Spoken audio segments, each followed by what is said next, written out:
Jeremy Corbyn, the world is going through a terrifying public health crisis. It's now very quickly turning into a huge economic crisis as well. If things had been different in that general election, you'd have been the man steering us through. How would you have handled it?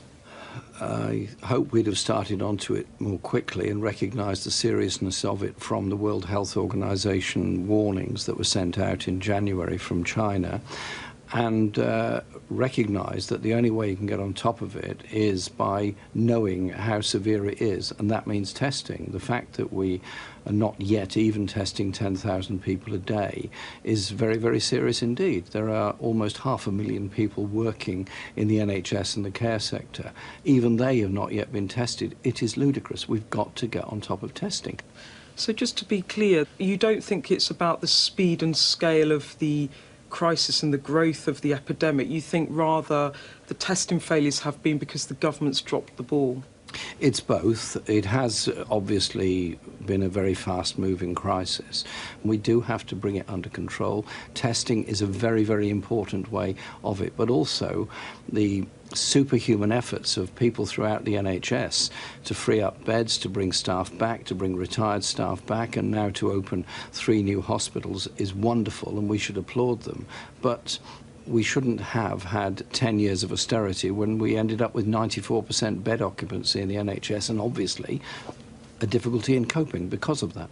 When Boris Johnson says, as he did in his video address that he did last night, that the ambition is to really ramp up testing, that's what they're really doing, does it irritate you, given that that's not the reality on the ground? It irritates me a great deal. When nearly 3 weeks ago, John Ashworth and I met him to raise these very points with him, saying the importance of getting on top of testing, and it seemed to me that the facilities of the government to get that testing done have simply not been effective. What did he say he would do 3 weeks ago? He said that at that time they were testing at 5,000 a day, and it was going to increase as quickly as possible.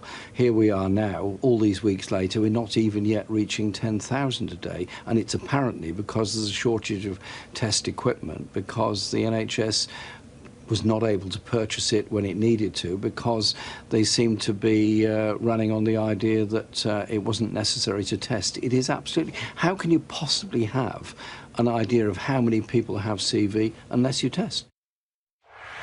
Well, Jeremy Corbyn there in conversation with Beth Rigby, who joins us now. Beth, he's critical of the government, quite strongly critical of the government. The government will say, well, hang on a minute, we were just acting on scientific advice. If you criticise us, you indirectly criticise civil servants.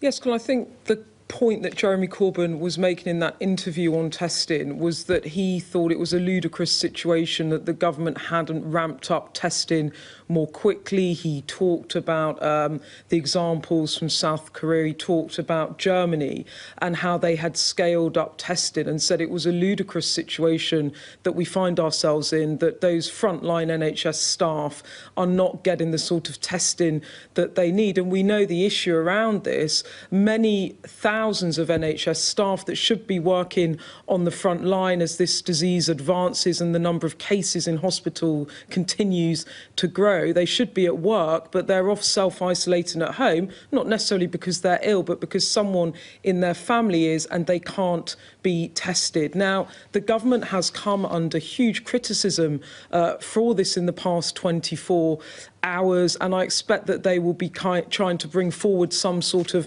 action plan to give some clear answers as to how they intend to improve that. But what was interesting in that interview was Jeremy Corbyn was very clear that 3 weeks ago he had a meeting with the Prime Minister, with the Shadow Health Secretary, John Ashworth, in which the Prime Minister talked about trying to ramp up testing. He talked about getting to 5,000 tests a day and scaling that up. That was 3 weeks ago. We're still in a situation where we're woefully behind other countries, and we're woefully underserving the NHS frontline staff.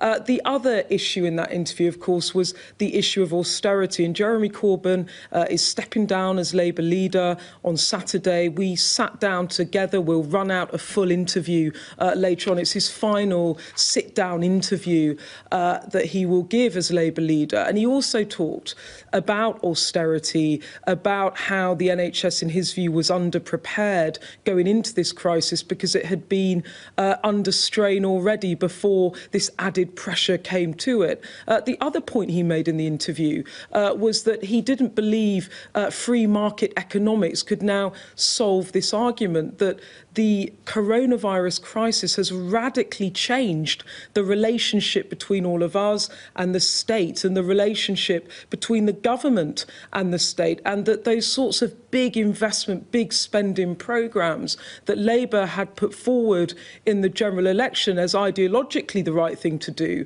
is now being done out of necessity by a Conservative government. And I talked to him about what that meant for the Labour Party, and we'll run that out later as to what he had to say.